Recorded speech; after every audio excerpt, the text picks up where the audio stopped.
Merci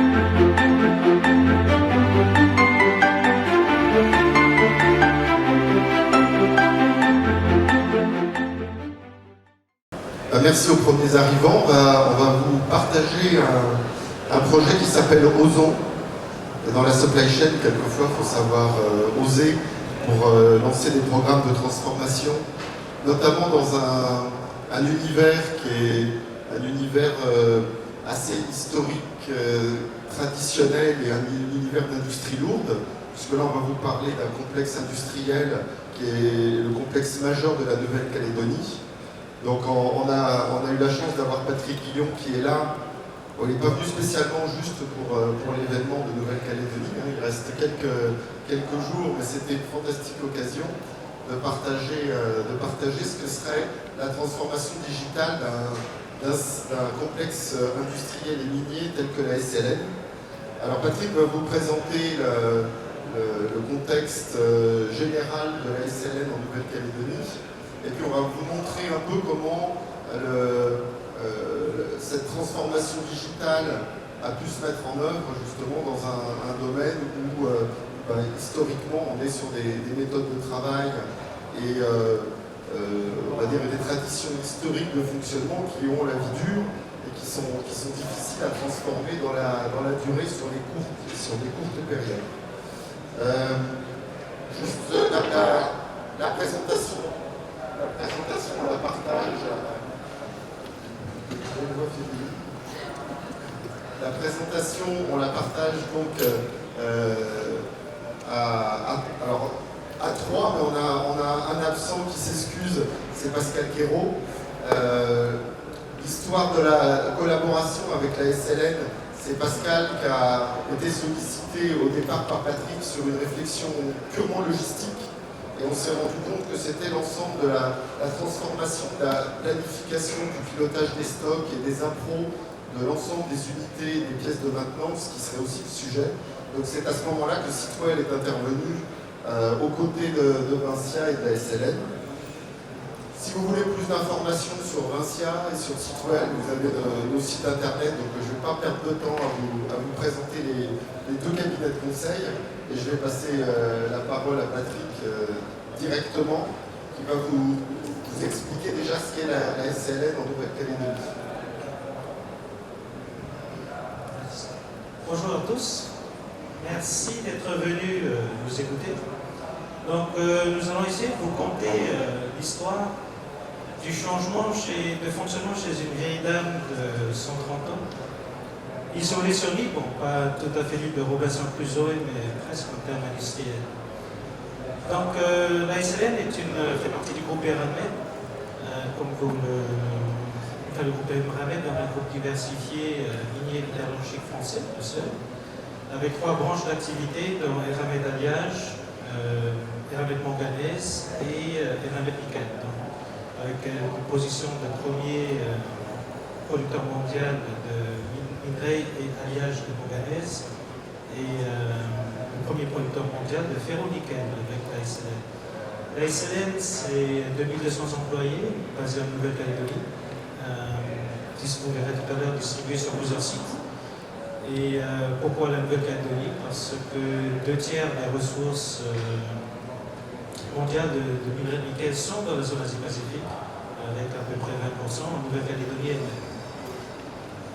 Donc voilà le site de Nouvelle-Calédonie.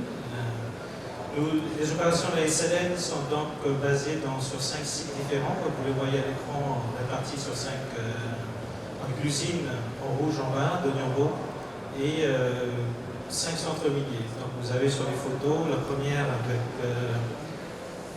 l'étape d'exploitation. La deuxième photo, ce sont nos verses de revégétalisation une fois que nous avons extrait le minerai. Et les sites étant séparés les uns des autres, tout le transport de minerai se fait par navire, qui ravitaille le centre de Donyombo que vous voyez en bas à droite. Nos produits, deux types de produits sortent de Donyombo. Le ferro-nickel qui est un alliage de 25% de nickel et du fer. Donc ça, nous avons à peu près 25 millions en direct, c'est géré bien le paramètre. Et nous avons aussi de la mat, un produit de 75% de nickel, destiné exclusivement à l'usine Eramet de Sandouville, en métropole, pour être raffiné sur des produits spécialisés pour 150 clients à peu près. Et voilà l'utilisation de nos produits. Donc le ferro-nickel est utilisé dans l'inox, vous voyez les applications. Et les alliages haute pureté et les sels haute pureté de nickel sont utilisés dans l'aéronautique électronique. Donc pourquoi le projet Ozan? Le projet Ozan, bien sûr, comme tout groupe minier, fait partie de la réponse du groupe Eramet à un redressement qui était nécessaire suite à la crise que nous avons connue depuis presque 4 ans. Dans le nickel, l'inox, qui est le sujet, le produit, marché qui nous concerne, 51% de la demande vient de la Chine. Et la Chine, pour l'instant, n'a pas ses capacités de production de ferro-nickel, donc importe du minerai nickel pour faire un alliage de qualité inférieure, mais importe quand même du ferro-nickel pour les inox de haute qualité. Alors la demande chinoise a baissé depuis 5 ans. Les productions, les capacités de production dans le monde n'ont pas été réajustées. Donc il y a même eu des nouvelles usines qui sont venues, mais sinon l'offre globale n'a pas diminué, ce qui a généré bien sûr des stocks qui sont 4 fois plus que la moyenne historique, et donc la baisse des prix. Donc face à ça, la réponse du groupe Eramet dans toutes ces trois branches, dans celle du nickel, était un plan d'adaptation à la crise et un plan de performance sur 3 ans pour se remettre à flot pour l'année 2018. Donc dans le cadre de la SLN, nous avons un plan de performance qui inclut 9 chantiers lignes. On les a baptisés grossièrement lignes, dont le projet Ozan, qui est l'amélioration, la modernisation de la supply chain. Nous devons donc adresser effectivement le cash flow, le prix de revient et le service au client. Et les défis sont la fluidité des process et des opérations, le décloisonnement de l'information avec les personnes, on verra, et je vais dire l'amélioration, mais en fait c'est revoir la gestion de la demande et enfin la connectivité. Donc sur ces défis-là, comme Laurent l'a précisé, nous avons donc fait appel au cabinet de l'aide extérieure, puisque si on savait le faire, on aurait échoué.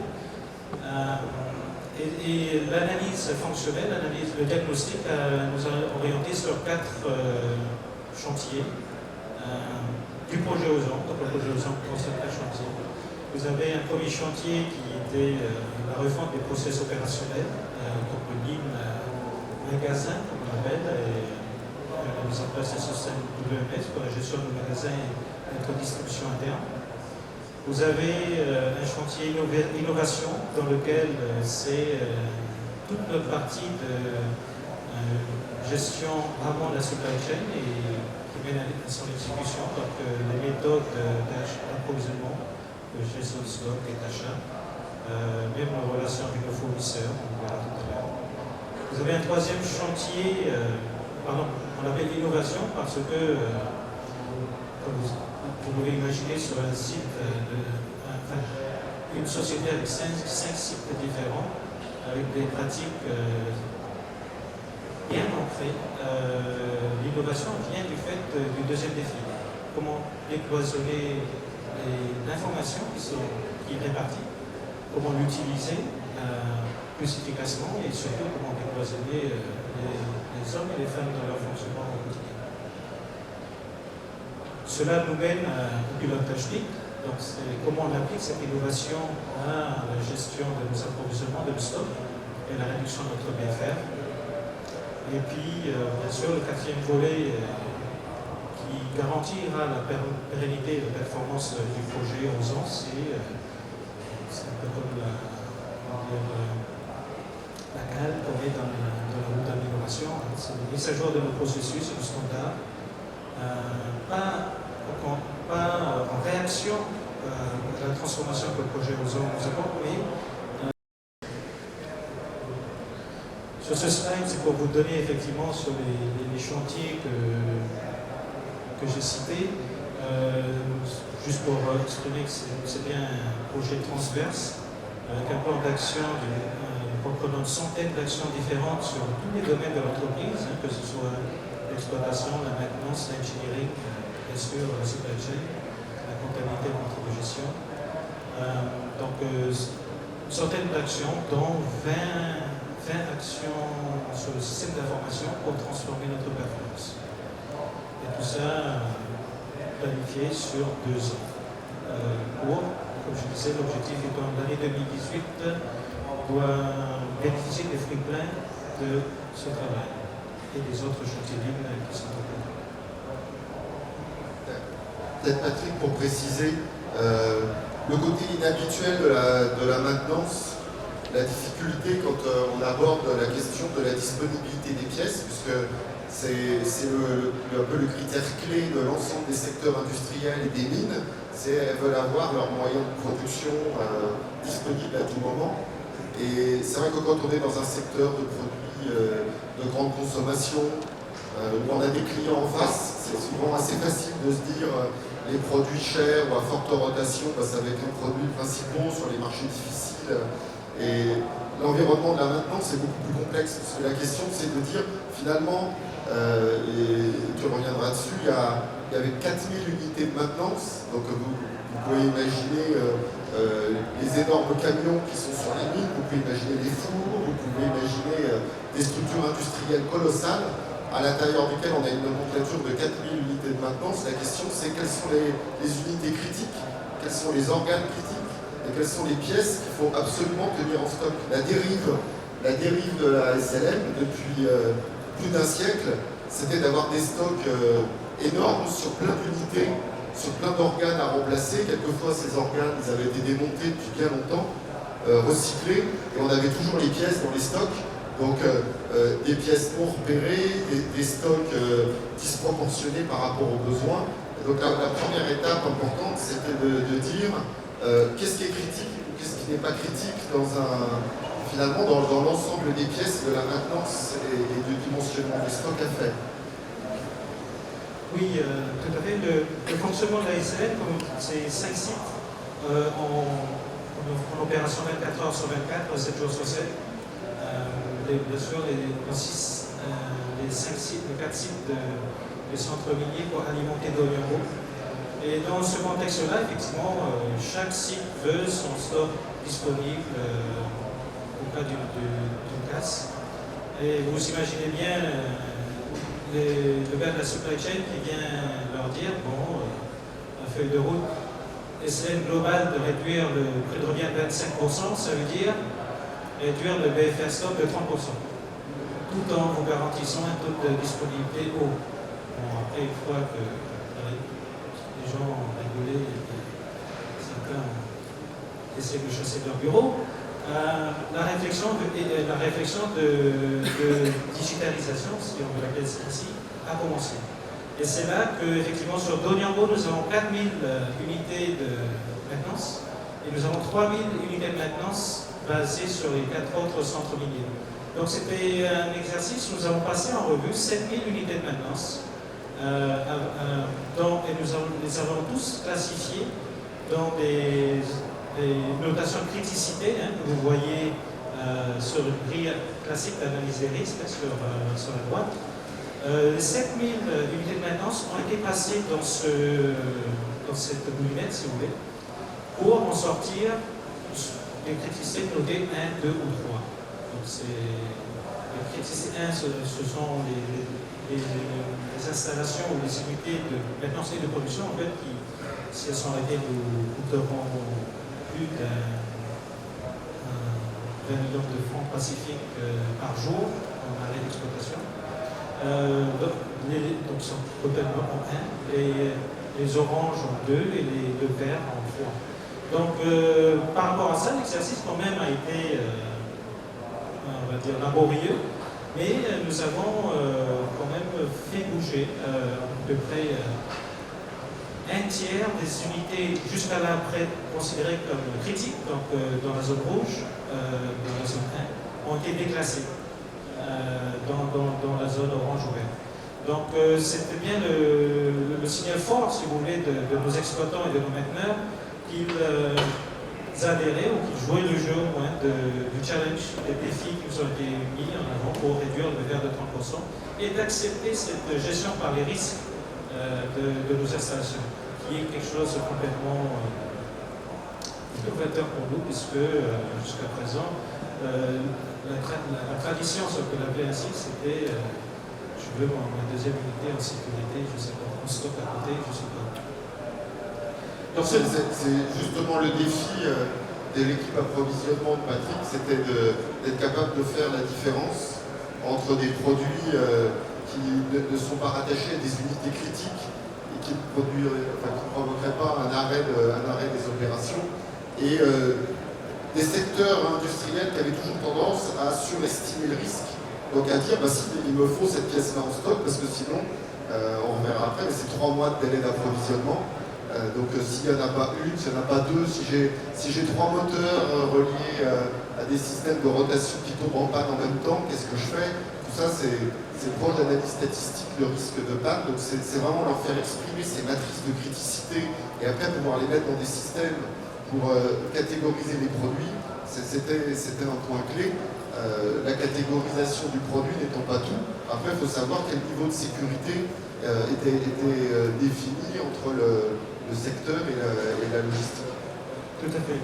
Parce que effectivement, historiquement, la définition des catégories de stock, nous les avons basées seulement sur les critères logistiques, bien sûr, les critères classiques, consommation, délai d'impôt, et difficultés marché. Tu peux avancer sur la page suivante, tu l'as plus en détail. Donc, historiquement, nous nous étions basés sur cette partie du tableau qui était une partie purement logistique. Par contre, le travail que nous avons fait sur les 5000 équipements nous ont permis d'intégrer les 3 notions de criticité et d'emplacement dont je vous ai parlé, et même d'être discriminant à l'intérieur de ces criticités, pour définir si un article était sensible pour cette installation ou pas. Donc un grand résultat de notre travail, c'est cette matrice-là qui en fait formalise entre nous et nos clients internes les données de manière transparente, comment ils sont paramétrés de stock, quels risques nous acceptons avec nos stocks. Donc chaque case, ce sont des noms peut-être un peu barbares, mais en fait ce sont nos catégories de stock. Donc en gros c'est toutes les catégories de la sécurité, donc stock tampon permanent ou pas. À la demande, toutes les colonnes que vous voyez à la demande, ce sont des articles gérés avec 0 stock, donc flux tiré. Vous allez dire oui, flux tiré à 0 stock avec la moitié de fournisseurs d'Europe, c'est peut-être pas mal, c'est des défis, on a pris. Et dans le courant, la partie verte, c'est un stock calculé par le développé des MRP selon meilleure gestion de la. Vous voyez pour être discriminant à l'intérieur de criticité, on a défini des articles sensibles et non sensibles, donc 2 notions. Mais dans ce travail-là, avec nos clients, nous avons donc aussi défini le flux, le logigramme de décision pour objectiver, si vous voulez, est-ce qu'un article est sensible ou pas, à une définition commune pour la maintenance et le supply chain. Je reviens sur cette page pour vous préciser. L'axe maintenance, donc, qui est c'est des installations, je vous ai dit, on avait balayé 7000 unités de maintenance et d'opération. L'axe, dans la deuxième matrice, qui sont celle des articles, nous avons balayé 80 000 codes d'articles qui font partie de notre base de données pour les classifier en gestion de stock ou pas. Alors, justement, la gestion de stock, c'était le grand défi.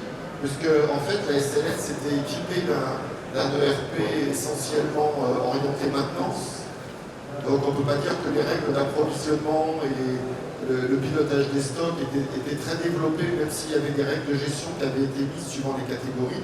Donc le type de raisonnement que vous voyez là, qui était de dire finalement comment on va piloter suivant la criticité du produit, sa rotation, etc., comment on va piloter et aider les approvisionneurs à avoir les bonnes informations pour savoir les niveaux de sécurité mettre, est-ce qu'il faut une sécurité ou pas, etc. Ça fait partie de beaucoup de discussions, donc ça c'est juste un exemple des arbres de décision qui ont pu être pour paramétrer. Et surtout le grand défi, ça a été de dire dans quel outil d'appro on va travailler pour que la criticité finalement soit bien reflétée et que le travail des approvisionneurs soit facilité. Quand on a des milliers de références sur lesquelles il y a des consommations très très faibles, parce qu'une fois qu'on regarde les produits qui ont plus de 3 consommations dans l'année, déjà on a filtré énormément de produits, et on a même beaucoup de produits qui sont en stock qui n'ont aucune consommation sur les 3 dernières années ou les 4 dernières années. Et ça ne veut pas dire qu'il ne va pas y avoir une consommation à venir, parce que ça peut être des campagnes de maintenance qui sont faites beaucoup plus rarement, et il y a toujours un risque de casse. Donc on a toujours tendance à se dire, ce produit-là, je ne peux pas le jeter, il faut quand même que je le conserve, je peux avoir une consommation. Donc, il y avait donc 2 possibilités, c'était soit on investissait dans l'outil, alors c'est l'outil d'IBM Maximo, dont dispose la SLM, donc soit on faisait du spécifique, soit on tentait un truc, c'était d'utiliser les nouvelles méthodes d'approvisionnement qui sont proposées dans les outils des DMRP. Donc, je ne vais pas vous faire une initiation ou un cours rapide sur des DMRP, ça serait trop long, mais en gros, notamment l'avantage de bien définir des modes de gestion de produits, de les rendre visuels et de permettre aux approvisionneurs de piloter par des systèmes de buffers, de visualisation rapide, de savoir quelle est la proportion de références qui sont à risque, celles qui sont dans une zone de confort et celles qui sont en excès, parce que le bleu, c'est l'excès. Imaginez que sur des milliers de références, une fois qu'on a redéfini les bonnes catégories, les bons niveaux de sécurité à avoir, il y a énormément de références, je ne sais pas combien, Patrick, mais qui sont passées dans le bleu, c'est-à-dire qu'il y avait beaucoup trop de stock. Parce qu'historiquement, on s'était constitué des réserves. Et donc, l'idée, c'est que les approvisionneurs voient tous les produits sur lesquels il s'agissait de remettre rapidement les premiers approvisionnements. Ça arrive en bateau, ça met à peu près 3 mois à arriver pour sécuriser on va dire, au niveau attendu du service requis par le secteur, mais aussi ne pas repasser des appros sur des produits qui risquent de rester pendant des années. Parce que si je passe à un conditionnement trop élevé, j'ai de tellement faible consommation que je prends une responsabilité de BFR assez importante.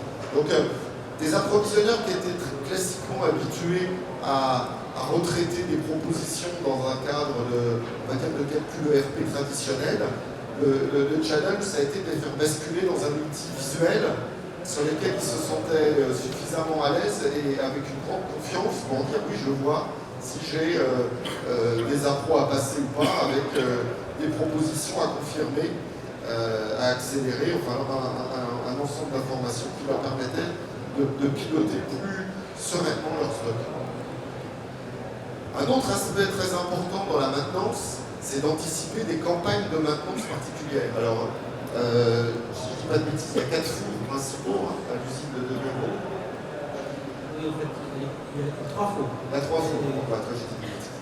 Donc, il y a 3 fours principaux, c'est de la vulcanisation, donc le minerai va être formé petit à petit par gravité et va être écoulé un peu, vous imaginez, un peu comme de la sidérurgie. Autour de ça, vous avez un système industriel qui est énorme. Les équipes de maintenance prévoient un programme de maintenance et historiquement, elles ne donnaient pas forcément leur programme de maintenance à la logistique. Elles se disaient, les pièces, on les aura de toute façon. C'était au moment où on se préparait vraiment à intervenir sur un organe ou sur une zone qu'on découvrait qu'on n'avait pas les pièces. Donc là, panique, on disait à Patrick, qu'est-ce que tu as foutu, tes équipes n'ont pas su commander les produits. on essayait de se dépanner en Nouvelle-Calédonie ou en Australie sur des délais courts à des prix du coup prohibitifs. Donc le but c'était de casser tout ça et de faire comprendre que maintenant dans la méthode d'approvisionnement on serait capable de traduire les programmes de besoins et les pics de demande liés à la maintenance en décision d'achat bien organisée.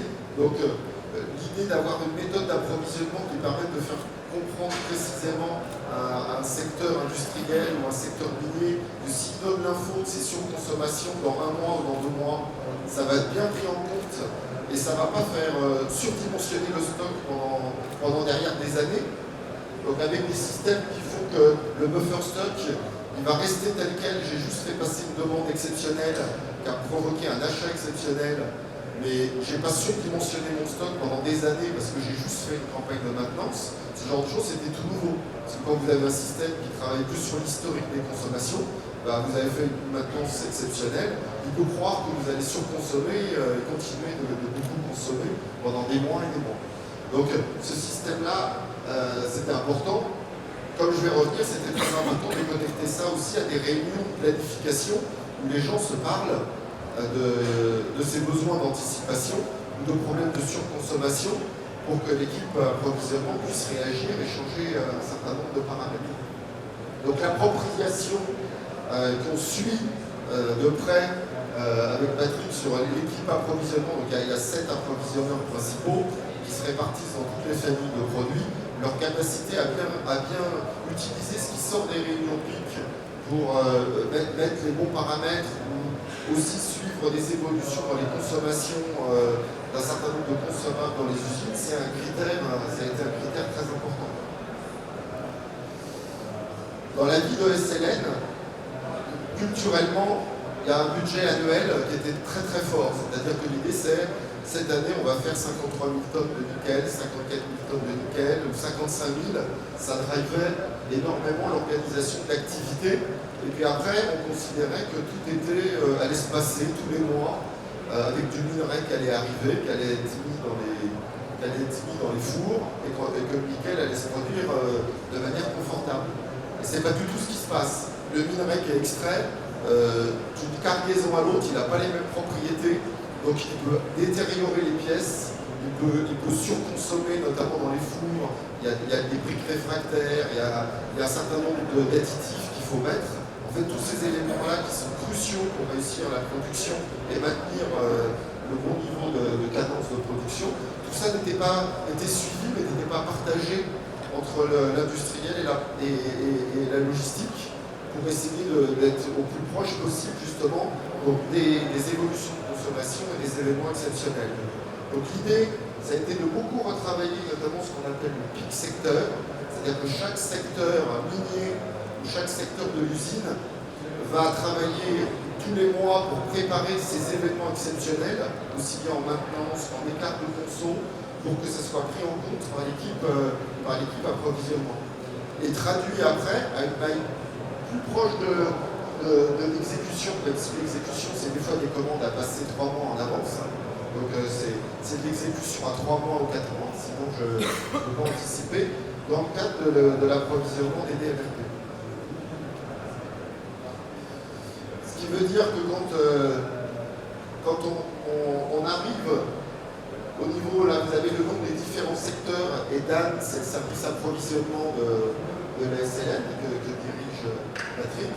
En fait, l'idée c'était que quand ces réunions se tiennent, les principales contraintes, les principaux événements, les plans d'action et toutes les opérations de maintenance qui allaient venir et qui allaient amener des surconsommations soient bien mises à disposition de l'équipe approvisionnement pour que derrière, au travers d'une réunion de partage et d'à peu près 1 heure par secteur, ils puissent ressortir avec toutes les mises à jour et tous les alignements. Et notamment, si au-delà de la consommation régulière, il y avait à envisager des pics de besoins, corriger des demandes exceptionnelles, revoir des besoins prévisionnels et des priorités, l'équipe approvisionnement puisse le traduire directement dans un système. c'est ça aussi qui est un changement culturel, c'est-à-dire qu'avant tout ça ne passait pas dans des systèmes d'information. C'était des échanges, c'était soit des échanges informels, soit c'était a posteriori, on se disait, ah bah mince, on aurait peut-être pu faire mieux, mais effectivement, on s'est dépanné comme on a pu et on n'a pas forcément informé l'équipe logistique. Oui, là, donc, j'imagine encore une fois, il y a le gars de la supply chain, il vient voir tous les exploitants et les mainteneurs et leur dire, ben, vous faites très bien votre boulot, vous avez toutes les informations nécessaires, mais on ne les reçoit pas. Donc, on n'arrive pas à paramétrer nos stocks. Donc la garantie, la promesse plutôt, que nous avons dû faire à nos clients internes, hein, c'était pour mettre en place ce process, il faut effectivement synchroniser toutes nos bases de données. Donc pour l'instant, on a des fichiers Excel qui synchronisent toutes les bases de données pour sortir l'information qu'il faut, parce qu'elle était disponible cette information, mais elle n'était pas décloisonnée, comme je vous disais tout à l'heure. Donc après, ça sera un challenge plus tard pour industrialiser ça. Mais ce qui est précisé là, c'est effectivement le décloisonnement de l'info, la préparation et la garantie qu'on ne va pas prendre plus d'1 heure de votre temps par mois, parce que c'est pas notre boulot non plus de faire ça. Et on verra tout à l'heure la garantie aussi taux de disponibilité élevé par rapport à aujourd'hui. Encore une fois, au départ, il y avait des sourires qui se présentaient un peu partout, mais je pense qu'aujourd'hui, nous avons entamé ce changement de manière positive. Après, ce que tu peux présenter, Patrick, tu t'assois, mais je vais te remettre au travail. Tout ça, il était aussi nécessaire de faire rentrer l'ensemble des magasins et des zones de stockage. Donc vous avez, je ne sais pas quelle superficie, enfin déjà l'usine de Demiambro, c'est une superficie considérable. Si vous considérez les 4 mines principales, c'est des surfaces sur lesquelles il y a des stocks avancés, des stocks partout, des stocks pirates, etc. Un des gros objectifs, c'était de faire rentrer tous ces stocks dans des magasins officiels et une visualisation informatique officielle de plein de stocks qui étaient considérés comme ayant été achetés. Ils étaient comptablement consommés, mais en réalité, ils étaient présents à identifier et pas à réapprovisionner si on savait si on connaissait bien leur existence. Donc il y a eu un très très gros travail à mener en termes de chantier ligne qui maintenant va encore se renforcer par le fait de supprimer tous les stocks pirates et tu peux dire de mots aussi de mettre en place un WMS sur les principaux stocks pour assurer encore plus la traçabilité de l'ensemble des mouvements et de la gestion. Donc en fait, sur nos 5 sites, nous avons répertorié à peu près un peu plus de 25 000 m² de stockage, ouvert ou non ouvert. Et puis, cette partie répond à la promesse que je vous disais qu'on avait fait à nos clients. Donc oui, on a décloisonné les infos des personnes. Oui, on a reparamétré nos stocks pour avoir du flux tendu et un taux de service élevé. Maintenant, le défi, c'était, comme Laurent le disait, les stocks qui étaient sur site mais non identifiés, comment aussi les réintégrer pour éviter des approvisionnements non nécessaires, mais aussi lorsque l'approvisionnement arrive, la vitesse d'exécution, c'est-à-dire depuis l'arrivée jusqu'à servir le client, comment on allait attaquer ça pour que ça ne devienne pas un boulot d'étranglement par rapport au reste du travail qu'on a fait. Donc ça, on revient au chantier de ligne sur nos magasins, donc 5 magasins de site, plus une vingtaine de magasins, on appelle des magasins avancés, des magasins de pieds de machine. Et l'objectif de ça, l'objectif principal, c'était réduire de moitié le délai de mise à disposition depuis l'arrivée d'un navire jusqu'au client, avec à peu près 50% quand même de cross-docking, comme je vous disais tout à l'heure. Tous les articles à demande qui gèrent le stock zéro dont je vous parlais tout à l'heure. Donc cette fois-ci, avec le cabinet Vincent, effectivement, nous avons fait un diagnostic. Nous avons estimé le sizing, donc nous avons fait le planning de capacité, la VP, la vente des processus et la mise en place de nouveaux services de livraison, donc cartographie Et maintenant, le déploiement, c'est... donc nous sommes en train de faire des travaux d'aménagement physique de notre réseau de distribution, de réimplantation de magasins, et le point final sera la mise en place du WMS. Mais encore une fois, donc, les processus physiques ont été revus, et le WMS répondra, mettra ça en œuvre. Donc voilà les résultats qu'on cherche avec ça, c'est effectivement de réduire le temps de moitié, le temps de mise à disposition des articles, améliorer le taux de service client de 40% et avoir une productivité de plus de 20% sur tout le réseau de distribution interne. Comme je vous disais, à la SLN, le projet OSAN fait partie de 9 autres projets baptisés Plan de performance SLN 2018, 9 projets Lean, dont des projets de TPM, de 5S, de Lean Manufacturing qui étaient déjà en cours. Donc l'idée avec ça, c'est effectivement de digitaliser tout ça. Donc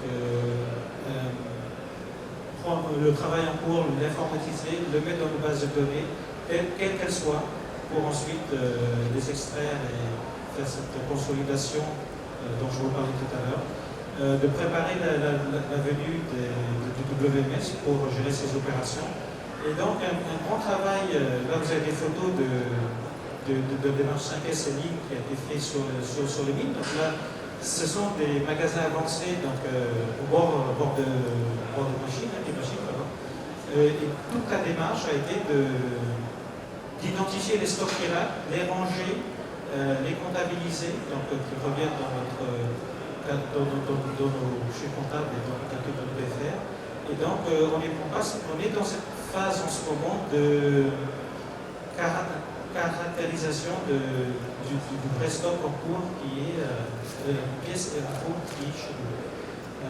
Donc avec le WMS, nous avons, comme je disais tout à l'heure, on peut voir aussi gérer ça en flux tendu sur tout le réseau. Donc la mise en place du WMS, c'est quelque chose de simple peut-être, mais comme je vous le disais, on revient à un contexte qui est le contexte de la SLN, avec un fonctionnement cloisonné jusqu'à présent.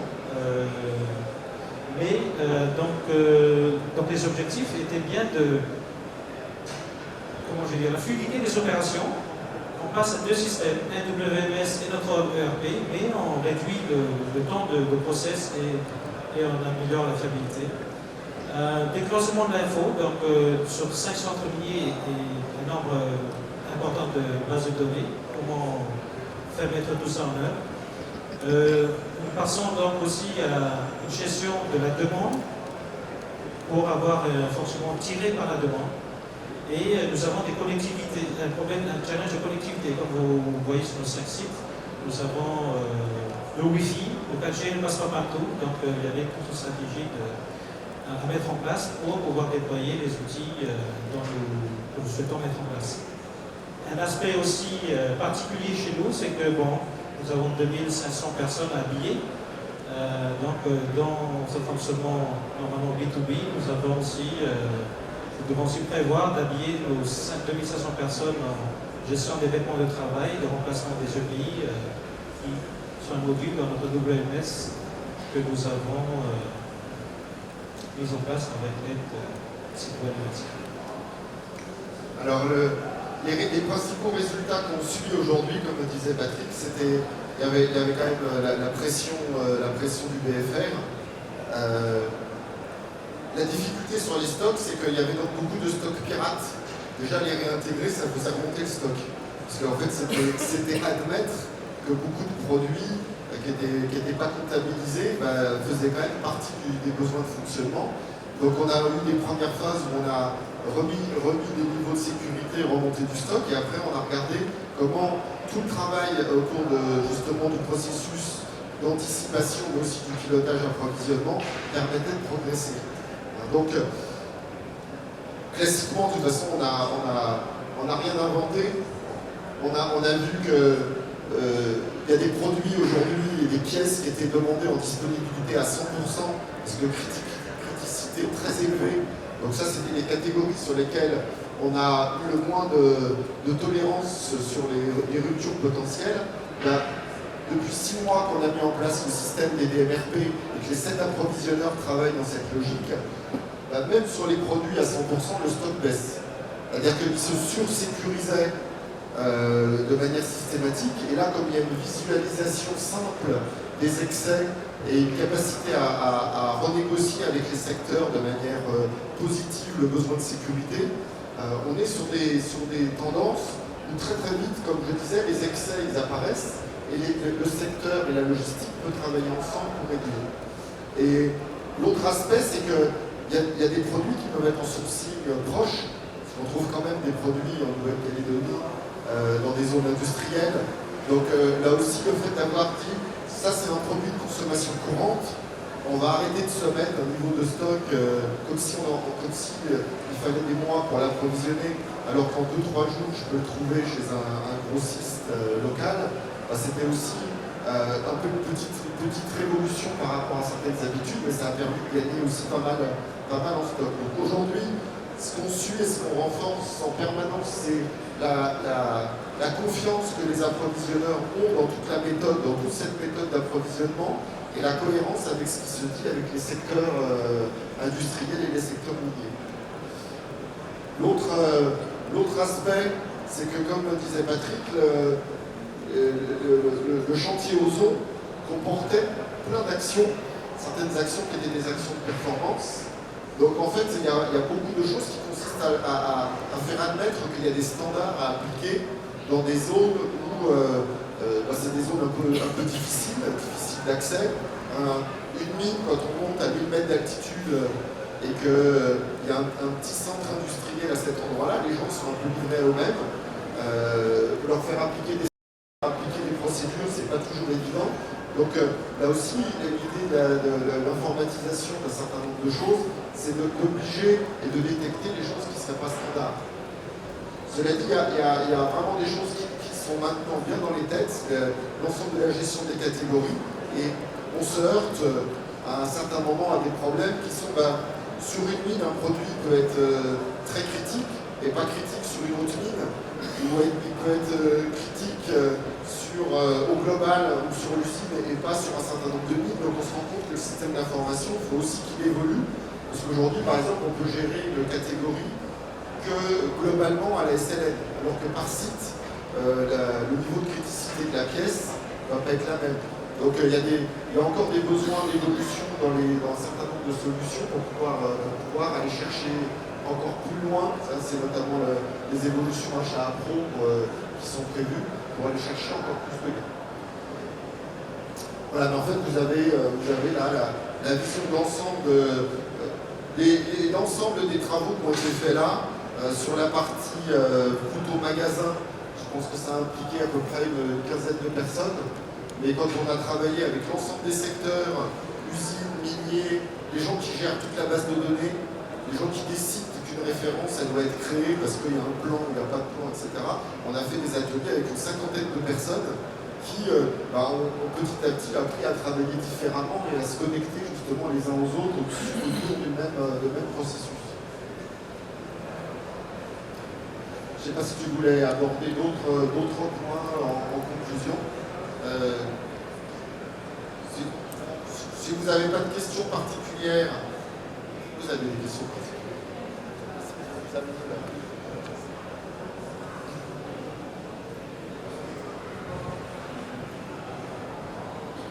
Bonjour. J'ai une question. Je voudrais savoir si le fait de revisiter les stocks pour opérations courantes et opérations exceptionnelles, si vous avez également revisité les opérations de maintenance que vous faisiez à ce moment-là, c'est-à-dire la granularité de vos stocks. Ce à quoi je pense, par exemple, quand on a un problème sur une garniture d'un moteur, on peut démonter le moteur, aller chercher la garniture, la remplacer, remonter. On peut faire un échange standard du moteur. Est-ce qu'il y a eu une réflexion de cette nature? Il y a eu tout un travail fait autour des volants d'organes et de savoir si il fallait mieux avoir des organes réparables ou neufs en stock ou s'il fallait mieux démonter l'organe et faire un travail de réparation. Il y a notamment un gros atelier aujourd'hui à Nouméa, de Normand, bon, qui permet de faire un niveau de réparation de pièces qui permettrait de s'abstenir souvent d'acheter des pièces neuves. Oui, nous avons donc à peu près 8000 réparables, des organes réparables sur le site. Et une des 100 actions que je mentionnais tout à l'heure prévoit de reconstituer ces stocks, c'est-à-dire une partie qui sont juste des nouvelles pièces qu'on remplace et à peu près 10% qui sont des consignes de pièces pour pouvoir réparer. Donc à la rigueur, revoir ce volant et la constitution de ce volant en partie pièce, partie organe.